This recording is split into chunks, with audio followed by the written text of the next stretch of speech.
changed my mind. You can't leave. But I have to. We didn't make enough money on donations. Screw the donations. No, I need 100,000 at least just for my dog habit. Paul, you can't leave me. Attention passengers, the train approaching platform 1 is full of shit.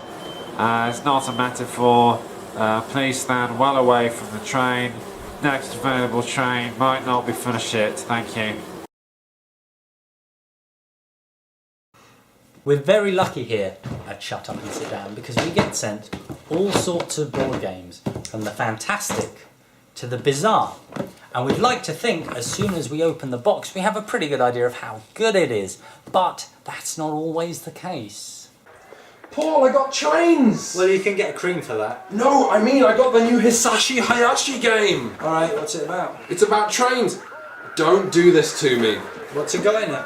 Trains. Shut up! I mean, it's got everything. Signal failures. No. Delays. No. Leaves on the line. No, it's got bridges. It's bad coffee. It's got male trains. Female trains. No, like MAIL. Do trains have sex? No, I had sex with a train once. You had sex on a train? No. You know what? Board games and trains actually have a long and storied history, and I'm going to do a segment on that. It's going to be at least 10 minutes of research involved. Okay. When? Now? Where does it go? Like in the edit? Yeah. It's going to go here. Now? Now. Right here? Yeah. So is it over? Yes. Thank God. Okay, the history of train board games. I'm not sure Shut Up and Sit Down has ever had a harder sell, but the fact is these games are fascinating for how many of them there are. The inception was 1974's Boxcars, a game with the tagline, "The informative new travel game of old-time railroading." A tagline so bad it's been scientifically proven to cause headaches in mice. There were only 1,000 copies of this game printed, hand-finished, and from this tiny acorn, an enormous, horrible oak tree of incredibly in-depth train games were born. Today, train games are broadly split into two categories, and the first are 18xx games, which are loosely based around railroad companies in the 19th century. Now, there are so many of these that the community faces the very real problem of running out of years. But, confusingly, 18xx games aren't really defined by their century as much as they are by the rules. Recently, Poseidon applied 18xx design to seafaring Bronze Age tribes, and 1830 BC applied 18xx rules to a Stone Age society. Coincidentally, is also the noise you'll make when you see the board. The second category of train games are crayon rail games. And if you think that sounds like a fun thing to play with your family, then I warn you, you're about to enter board gaming's equivalent of a honey trap. Crayon rail games are no less complicated, but are named such because you'll be drawing your fantastic, profitable rail empire on the board. Now, some of you watching this may be surprised that I haven't yet mentioned Ticket to Ride, which is the new fastest selling niche board game, also about trains. No, we're into deep nerdery here. Train games represent board games that even board gamers will make fun of. And I don't know that that's fair. I mean, if you enjoy Ticket to Ride, if you enjoy scoping out the board and claiming a route and then luxuriating in having the board painted your colour, then you're enjoying exactly the appeal of train games. All that said, today we're looking at Trains, a train game that has nothing to do with these other train games, so everything you've learned is comparably useless. Anyway, Trains, like the game we're looking at today. Trains is a game where the objective is trains and the player's trains in every dimensions. And you've got a double-sided board if you want to play in Tokyo or Osaka. We're going to play in Tokyo, and it's going to start with each player picking their starting location, from which their rails are going to be spreading out like a luxurious high-tech amoeba. The other important thing players are going to be doing on this board is they're going to be placing stations. And stations are actually quite intriguing because they make spaces worth points for everybody. So if Green snakes in here, he can get victory points too. But this is only one half of the game. So your rail business in a game of trains is actually just a deck of cards, and what you'll do every turn is draw the top 5 cards off your deck and see what you've got. Quinn's was right. It's a very, very exciting game with its normal train.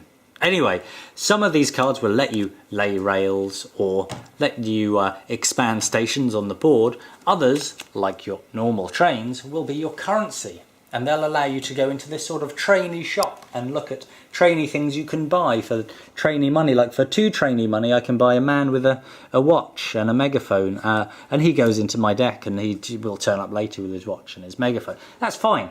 However, whenever you're building things, when you're expanding your stations or laying your rails, you're also collecting waste cards. You're collecting your waste cards when you do a lot of constructive stuff in the game, and these go into your deck as well. You slide them in, and they do nothing. They're just there. They're just everywhere. In fact, they could have called the game Waste itself. It's just so full of waste cards. You're going to have more waste cards than you have train cards. So you could have called the game Waste, but I guess no one would buy it because it would be a waste of time.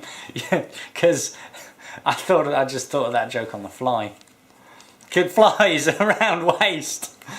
This mechanic is called deck building, and it's where Train starts to tunnel through people's reticence about trains. Let's say you buy a wagon factory, okay, and add that to your deck. When that shows up in a hand, you can start replacing your normal hands with sexier express trains. And then when those express trains show up, you can use them to buy amusement parks or steel bridges. Your empire spreading across Japan in a great steel spiderweb. Now, the way this works is that it's always satisfying to build something in a board game, you know, because it keeps you hooked to watch something evolve. Deck building's lovely because you're building something that's then affecting how your game plays out. Every turn you get, every bizarre hand of cards is your fault. You know, that's exciting. It's like giving birth every turn. Ooh. Of course, it's a universal truth of all deck building games that your deck will start young and slim and full of potential and end up confused and bloated and full of waste, and you won't really know what to do with it anymore. We should point out that you can get rid of waste cards. Can you? Anyway, this is where Train starts to get sexy, you know, with its modern design and its trains and its tunnels and its laying rails. That's not sexy. Taking passengers. Oh. Exactly. Stop making me think about sexy things. Now, way back in the mists of time when Shut Up and Sit Down was younger and firmer and... see? Shut up. We looked at a game called Dominion, and Dominion invented deck building. It's influential, it's regarded as a classic now, and it's full of expansion. So why don't we just talk about Dominion instead? I recommend that. Well, Trains is different. Dominion is kind of a lonely experience of building your own deck and making that deck into a machine that ticks over, whereas Trains is a game where the action happens here, on this board, and the cards that you have in your hand directly affect what happens here on the board, and territorial control is so very important. In other words, you're actually playing a game with your friends. Imagine that. What you have here is a very simple game of territorial control, but it still has room for really clever plays as you try and predict what all the other players are going to do. And you can't block them, but you can make their life a lot more expensive as you rub up against them like angry commuters. Look, down here you've got the very sexy corner of the board with connection points and Yokohama, which is a big city that can accommodate 3 stations for points. If yellow gets there first and builds those stations, that occupied hex is actually really pricey for blue to come in on, and that's just a jerk move, and he's lunged across the river. So if blue thinks that's going to happen, he can go, you know what, screw that. I'm blue. I'm going to develop around here in the centre of the board. It's virgin territory. It's cheap. It's all mine. And green's like, okay, the blue player just has a weird voice, so I'm going to sneak all the way up here and grab the areas at the top while they're still cheap, and maybe I can even come through these mountains here, because even though they look like forest hexes, the manual says that they're mountains. It's just a nice board game that plays into a really nice deck building game that plays into picking a grand strategy that's really fun to do. Let's say you want to fill your deck with these beautiful limited express trains and then buy a ton of real estate. Or maybe your friend notices you doing that and fills his deck with lay rails and steel bridge cards and creates a train line like a great steel snake, snatching up stations that aren't even his, but most importantly, putting down all his rail cubes first, ending the game early before the other player's big money strategy works. And you know what else? In a year where we've reviewed all kinds of great strategy games like Terra Mystica and Tzolk'in, it's just much more accessible. Tzolk'in looks like a Kinder Egg from Mensa, and Terra Mystica looks like a tree vomited. This is just nice, like a nice train ride. And another really, really appealing thing about trains is just the sheer variety of all these decks. This is just one possible playing arrangement. You don't have to play with these 8. No, there's just loads. There's dozens and dozens of different combinations of decks and trains and resources and other trains and control rooms and garages Station crew and pulling and signals. But that's really neat. The box is actually quite large because it's got room for expansions, and you like expansions, don't you? I like expansions an awful lot. I would love to fill that with pulling and trains. But you know what? It's really easy to make fun of economic games, but the fact is the best economic games feel like war games. This feels like a battle. Black Gold, Shut Up and Sit Down favourite, is just a horrible oil drilling game about drinking one another's milkshakes. It wrecks friendships. It's really squishy, I like it. Oh, and another thing, we tried to review trains, but we got carried away with trains and just played trains again immediately. It's 5 a.m. now. We were meant to have this review done 8 hours ago. And Is it? that never happens, yes. The thing is, okay, I feel really bad about this box art and my initial opinion of trains, which What's is wrong with that the box art? it looked very dull. But actually it hides a clever game, an accessible game, a game with loads of variety, and you know I like variety. Trains is pretty good. And I never thought I'd be saying that.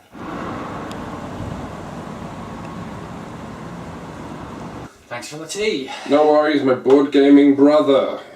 Trains are fine machines, you know, but you know what else is fine? What else is And a fine? machine. And what else is a machine? The Shut Up and Sit Down supercomputer. Of course! Should we ask her what she thinks about trains? I think we should. It's ready to accept anything now. Hello, supercomputer. Hello, Paul. There you go. Oh, can I ask you a question? Of course. I can answer any questions. Wow. So Trains is a great combination of a train game and a deck builder. So what if someone already owns a train game and a deck builder? Is it different enough? It's a good question. Hello? Hello. You didn't answer my question. Of course. I can answer any questions. Right, yeah, I thought I'd fixed this. One moment. Have you two considered having a baby? Well, I suppose if the time was What? right. I mean today. Together.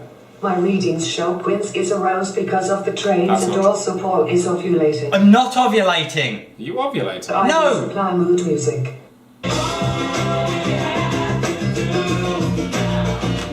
No, what are Sorry, you doing? I What's don't, happened? I don't look. I'll Turn it off. Turn it off. Okay, why isn't it working? Let me get the power switch. Okay, that's impossible. I turned it off. I don't understand. Why is this happening? Babies. No, that wasn't the question for you. Babies. Let's get out of here.